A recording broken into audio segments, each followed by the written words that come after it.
બોલમાડી અંબે જય જય અંબે। એનઆરઆઈ પહોંચ્યા માં અંબાને દ્વારે। 4 દેશોના 108 વિદેશીઓને માં પર આસ્થા। 36 રિક્ષા વડે ચિત્રકૂટથી અંબાજીની યાત્રા। અંબાજીમાં બોલમાડી અંબે જય જય અંબેના નાદ સાથે વિદેશી લોકો આવી પહોંચ્યા હતા।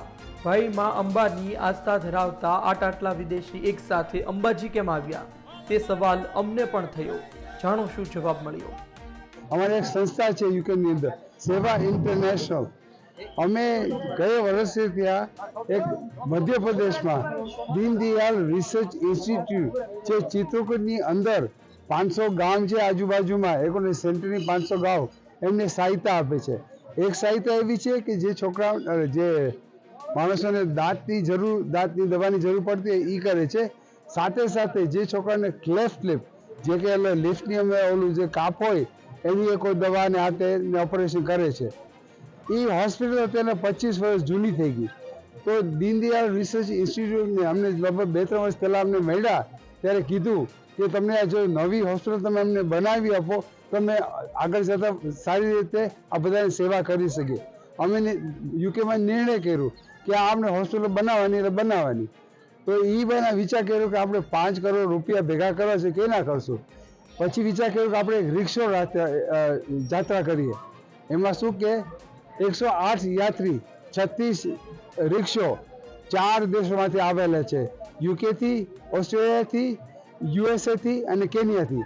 અમે પોતે એ રિક્ષો ચલાવીએ છીએ અને બધાએ એના મિત્રો સર્કલમાં, કામવાળા સર્કલમાં, આજુબાજુ પાડોશીમાં કીધું કે આ હું કઠિન કામ કરવાનો છું તો તમે મને થોડીક મદદ આપજો। એટલે એ બાને અમે પૈસા કરીએ ભેગા અને આ જે હોસ્પિટલ બનાવીએ। આજે 9 દિવસ થઈ ગયા અને ભારતની અંદર જ્યાં જ્યાં અમે ગયા છે અમને સારામાં સારો આવકાર દીધો છે અને સારામાં સારી સેવા તમને બધાએ અમને આપી છે। આ ચેરિટી છે એક ચિત્રકૂટમાં હોસ્પિટલ બાંધી છે તો 500,000 પાઉન્ડ રેઝ કરવાના છે પણ હવે વધારે કરીએ છીએ। 750,000નો ટાર્ગેટ છે મારો। મોરલેસ થઈ જવા આવે છે પણ બધાની મદદ અને હેલ્પ કરવા અમે કોશિશ કરીએ છીએ। આ એનઆરઆઈ લોકોએ માના દર્શન કર્યા હતા। તેમની સેવા યજ્ઞમાં તેમને તાકાત મળે તે માટે પ્રાર્થના કરી હતી। સંવાદદાતા શક્તિસિંહ રાજપૂતનો અહેવાલ, ગુજરાત તક, અંબાજી।